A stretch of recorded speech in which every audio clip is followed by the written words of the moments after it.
நண்பர்களே, இன்னைக்கு உங்களை சந்திக்கிறது எனக்கு ரொம்ப சந்தோஷம்.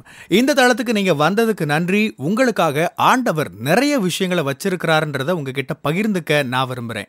இன்னைக்கு உங்க கூட நான் பேச வேண்டிய விஷயத்துக்குள்ள போறதுக்கு முன்னாடி சில விஷயங்களை சொல்லிக்க விரும்புறேன். நீங்க ஜான் கிஃப்டா அப்படின்ற என்னோட இன்ஸ்டாகிராம், ஃபேஸ்புக், யூடியூப் மூலமா என்னை ஃபாலோ பண்ணி என்னோட பதிவுகளை நீங்க பெறலாம். தினமும் என்னோட பாட்காஸ்ட் நீங்க கேட்கலாம். ஆண்டவரோட கிருபையில அதெல்லாம் நல்ல கிரியை செய்து வர்றதை நான் பார்க்குறேன். நீங்களும் அதை தினமும் கேளுங்க. நிச்சயமா அது உங்களுக்கு ஒரு பெரிய ஆசீர்வாதமா இருக்கும்னு என்னால சொல்ல முடியும். ஜான் கிஃப்டா அப்படின்ற என்னோட யூடியூப் சேனலை தினமும் பார்க்க மறக்காதீங்க. Fuel for the soul with John கிஃப்டா அப்படின்ற இங்கிலீஷ் பாட்காஸ்டையும் நீங்க தினமும் கேட்கலாம். www.johngifta.com அப்படின்ற என்னோட வெப்சைட்லையும் இதெல்லாமே இருக்கும். மீண்டும் உங்களை சந்திக்கிறதுல மகிழ்ச்சி. ஆண்டவர் நமக்கு செய்த நன்மைகளுக்காக, அவருடைய இரக்கங்களுக்காக, தயவுக்காக, அவர் நமக்கு செய்து கொண்டிருக்கிற ஒவ்வொரு விஷயத்திற்காகவும் அவருக்கு நம்ம நன்றி சொல்வதற்கு ஒரு நாளை ஒதுக்கிக் கொள்வது சிலருடைய வழக்கம்.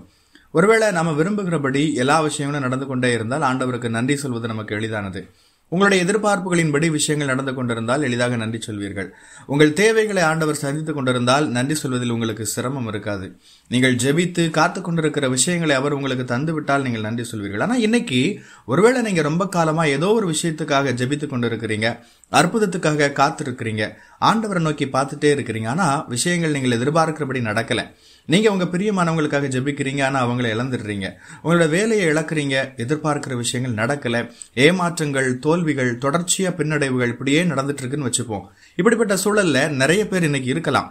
இப்படி இருக்கிற சூழல்ல இந்த குழப்பத்துல நான் எப்படி ஜான் ஆண்டவருக்கு நன்றி சொல்ல முடியும்? நான் விரும்புகிறபடி எதுவும் நடக்காதப்ப நான் எப்படி ஆண்டவருக்கு நன்றி சொல்ல முடியும்?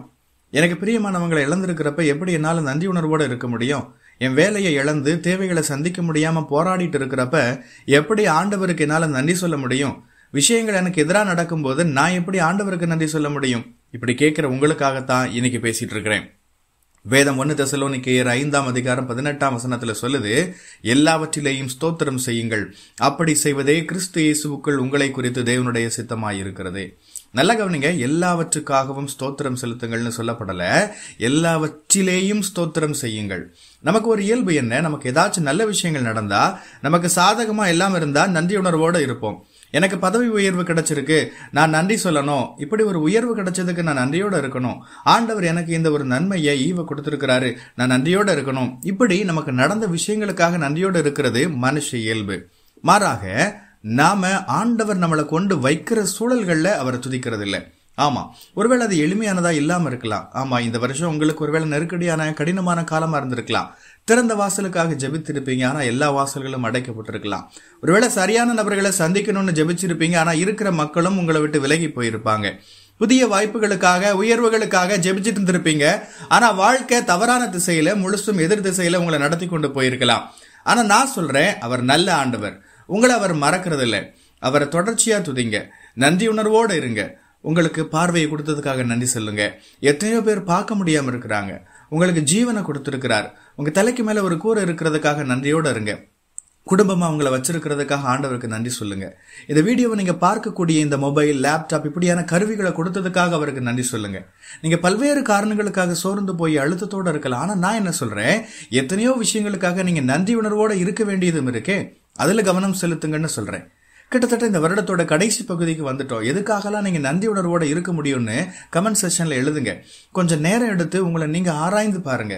ஒருவேளை சவால்கள் இருக்கலாம், இதுக்கு இடையிலையும் நீங்க எதுக்காகலாம் நன்றியுணர்வோட இருக்க முடியும்னு யோசிச்சு பாருங்க. இப்ப நீங்க இருக்கிற சூழல்கள்ல எப்படி நன்றி உணர்வோடு இருக்கிறீங்க, இருக்க முடியும்னு எழுதுங்க. உங்களோட பதில்களை எதிர்பார்க்கிறேன். உங்களை தொடர்ந்து ஆராய்ந்து பாருங்க. ஆண்டவர் உங்களை வச்சிருக்கிற சூழல்களுக்காக அவருக்கு நன்றி செலுத்துங்க. நன்றி உணர்வோடு இருங்க. அடைக்கப்பட்ட கதவுகள் உங்களுக்கு புதிய வாய்ப்புகளை நிச்சயம் உருவாக்கி தரும். தவறான நபர்கள் வாழ்க்கையில் இருக்கிறாங்களா, நன்றி சொல்லுங்க. அவங்களாலதான் யாரெல்லாம் சரியான நபர்கள்னு நீங்க கண்டுபிடிச்சு அவங்கள உங்களோட சேர்த்து கொண்டீங்க இல்லையா? பின்னடைவுகளுக்காக ஆண்டவருக்கு நன்றி சொல்லுங்க.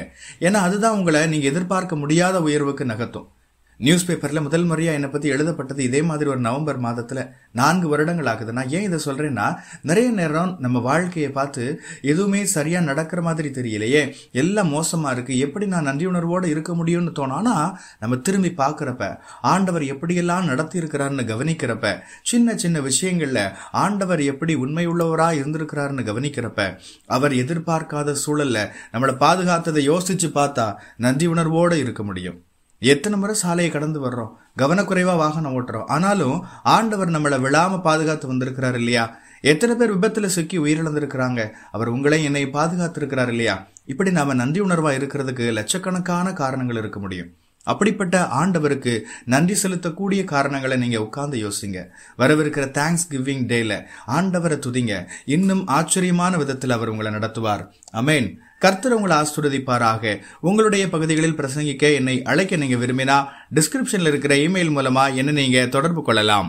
பிரியமானவங்களே, இந்த செய்தி மூலமா நீங்க உற்சாகம் அடைஞ்சிருப்பீங்க, ஆசீர்வதிக்கப்பட்டிருப்பீங்கன்னு விசுவாசிக்கிறேன். திரும்பவும் ஞாபகப்படுத்துறேன், நீங்க ஜான் கிஃப்டா அப்படின்ற என்னோட இன்ஸ்டாகிராம், ஃபேஸ்புக், யூடியூப் மூலமா என்னை ஃபாலோ பண்ணி என்னோட பதிவுகளை பெறலாம். ஜான் கிஃப்டா அப்படின்ற என்னோட யூடியூப் சேனலை தினமும் பார்க்க மறக்காதீங்க. Fuel for the soul with John கிஃப்டா அப்படின்ற இங்கிலீஷ் பாட்காஸ்டையும் நீங்க தினமும் கேட்கலாம். பாட்காஸ்ட் எபிசோடுக்கு நீங்க உங்களோட ரேட்டிங், ரிவ்யூ கொடுத்து ஷேர் பண்ண மறக்காதீங்க. www.johngifta.com அப்படின்ற என்னோட வெப்சைட்லையும் இது எல்லாமே இருக்கும். இந்த ஊழியத்தால நீங்க ஆசீர்வதிக்கப்பட்டிருந்து மற்றவங்களுக்கும் இதே ஆசீர்வாதம் சேரணும்னு விரும்பினா, நீங்களும் எங்க கூட சேர்ந்து ஆண்டவரோட ராஜ்யத்தை கட்டுற இந்த பணியை உங்களோட நிதி ஆதரவு மூலமாகவும் தாங்கலாம். கூகுள் பே அல்லது நெட் பேங்கிங் அல்லது பேபால் மூலமா நீங்க ஆதரவு தரலாம். எல்லா விவரங்களையும் டிஸ்கிரிப்ஷன்ல நீங்க பார்க்கலாம். ஆண்டவர் உங்களை ஆசீர்வதிப்பாராக.